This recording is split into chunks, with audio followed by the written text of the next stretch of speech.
ইন্নাল্লাহা তাইয়্যিব লা ইয়াকবালু ইল্লা তাইয়্যিবা। আল্লাহ নিজে পবিত্র, আল্লাহ পবিত্র ছাড়া কোনো অপবিত্র জিনিস গ্রহণ করেন না। জিহাদের ময়দানে একজন সাহাবী ছিল, সর্বপ্রথম তীর মেরেছিল। নাম কে বলতে পারবে? সাদ বিন আবি ওয়াক্কাস রাদিয়াল্লাহু তাআলা। উনি একবার আল্লাহর হাবিবকে বললেন, ইয়া রাসূলুল্লাহ উদু আল্লাহ আইয়াজআলানি মুস্তাজাব দাওয়া। ও নবী, আপনি তো দোয়া করলে কবুল হয়, আপনি একটু আমার জন্য দোয়া করেন, আল্লাহ যেন আমারে মুস্তাজাব দাওয়া বানিয়ে দেয়। কি বানিয়ে দেয়? মুস্তাজাব দাওয়া মানে কি জানেন? যিনি চাইতে দেরি কবুল হতে দেরি হয়। আল্লাহ হাবিব বললেন, ইয়া সাদ, হে সাদ, আতিব মাতা আমাল তাকুন মুস্তাজাব দাওয়া। সাদ, তুমি যেটা খাবে এটা হালাল খেও, হালাল খেলেই তুমি মুস্তাজাব দাওয়া। সুবহানাল্লাহ পড়বেন না? আকলুল হালাল শারতুন লিকবুলি দুআ। দোয়া কবুলের প্রথম শর্ত। হারাম খেয়ে দোয়া করলে ওই দোয়া কখনো কবুল হবে। 2 নাম্বার শর্ত, দোয়াটা করতে হবে একজনের কাছে, তিনি কে? চাইতে হবে একজনের কাছে, তিনি কে? মসজিদে যে আল্লাহর কাছে চাইলেন, দরবারে যে বাবার কাছে চাইলেন, দোয়া কবুল কবুল হবে? হবে। চাইতে হবে একজনের কাছে, তিনি কে? অন্য কোথাও যেন আমরা না যাই। মাজারে যে যাওয়া যায় না, মাজার জিয়ারতের জন্য যাবেন, যে সালাম দিবেন, নিজের জন্য দোয়া করবেন, কবরে শুয়ে থাকা লোকটার জন্য দোয়া করবেন। ওখানে কিছু চাওয়া যাবে? চাইবেন কার কাছে? 2টা গেল শর্ত। 3 নাম্বার, ইয়াকিন থাকতে হবে যে আমার দোয়াটা কবুল হচ্ছে।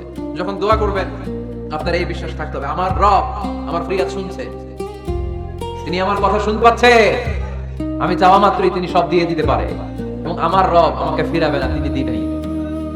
এরকম ইয়াকিন থাকতে হবে। উদু আল্লাহ ওয়া আনতুম মুকিনুনা বিল ইজাবা। এমন ভাবে দোয়া করো যে তুমি সুনিশ্চিত এই দোয়া কবুল হবেই। এই নিশ্চয়তা নিজে নিজে নিয়ে নেবে। আল্লাহর উপর ভরসা কম আমাদের, এই ভরসা জাগে না, যার উনি দিবেনই নিশ্চিত। আপনি নিশ্চিত হলে পেয়ে যাবেন নিশ্চিত। আপনার মধ্যে যদি সন্দেহ, হায় রে কবুল হয় না, না হয়, ওই দোয়া জীবনে কবুল হবে না। ঠিক কি না? 4 নাম্বার শর্ত, সালাতু আলা রাসূলিল্লাহ, আল্লাহর হাবিব সাল্লাল্লাহু আলাইহি ওয়াসাল্লামের উপর দুরূদ পড়া। কুল্লু দুআ মাহজুব মাওকুফুন বাইনা সামাই ওয়াল আরদ। আমরা যা দোয়া করি সব আকাশ জমিনের মাঝখানে পেন্ডিং হয়ে থাকে। মা লাম ইউসাল্লা আলাইহি, আল্লাহর হাবিব বললেন, যতক্ষণ না আমার উপর দুরূদ শরীফ পড়া হয়। আওয়াজ করে সবাই পড়েন সাল্লাল্লাহু আলাইহি ওয়াসাল্লাম। আল্লাহর হাবিব সাল্লাল্লাহু আলাইহি ওয়াসাল্লামের উপর দুরূদ না পড়লে ওই দোয়া কঠিন কালে আল্লাহ কবুল করেন। আকাশ জমিনের মাঝখানে পেন্ডিং। মেসেজ করেছেন আপনার বন্ধুকে, আপনার মোবাইলে টাকা নাই, মেসেজটা কি হয়ে থাকে? পেন্ডিং, তাই না? যখনই টাকা ঢোকাবেন সাথে সাথে সেন্ড, আপনার সব দোয়া পেন্ডিং হয়ে আছে। আজকে দুরূদ করে দিবেন, সব সেন্ড। মুআল্লাক, সব ঝুলে থাকে। মাহজুবুন মুআল্লাকুন বাইনা সামাই ওয়াল আরদ। মনে থাকবে ভাইরা। 5 নাম্বার সর্বশেষ শর্ত হলো মুওয়াফাকাতুদ দুআ বিদ দাওয়াব। শুধু দোয়ায় কাজ হয় না, দোয়ার সাথে মাঝে মাঝে দাওয়ারও দরকার আছে না নাই? দোয়াও লাগবে, দাওয়াও লাগবে, ঠিক কি না? আপনার ছেলের জন্য আপনি দোয়া চাইতে আসলেন, হুজুর দোয়া করেন। অনেকে কলম নিয়ে আসে আমাদের কাছে, কলম। আমি ভাবছি আমারে গিফট করবে, পরে কয় না গিফট না, ফুদিয়ে দেন। ফুদিয়ে দেন কেন? আমার ছেলের পরীক্ষা, আপনার মোবাইলে গোল্ডেন প্লাস। আমি কই সর্বনাশ, লেখাপড়া না করলে ডবল জিরো পাই, দোয়ায় কাজ হবে না। আগে পড়াশোনা করতে হবে, তারপরে দোয়ায় কাজ হবে, ঠিক কি না? দোয়াটা ভ্যালু অ্যাড করে, ইট অ্যাড দ্য ভ্যালু। কিন্তু আগে লাগবে লেখাপড়া, আগে লেখাপড়া। অসুস্থ হয়েছেন, খালি দোয়া চাইতেছেন, চিকিৎসা না বড় সুন্নাহ। আল্লাহর হাবিব সাল্লাল্লাহু আলাইহি ওয়াসাল্লাম অসুস্থ হলে চিকিৎসা নিতেন। সুবহানাল্লাহ পড়েন। দোয়ার সাথে দেওয়া লাগবে।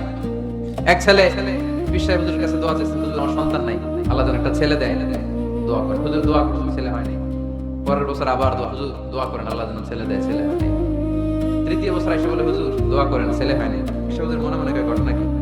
ওর ছেলে হয় না কেন? জিজ্ঞেস করলো, বাবা তুমি কি বিয়ে করছো? কয় না, বিয়া তো করি নাই।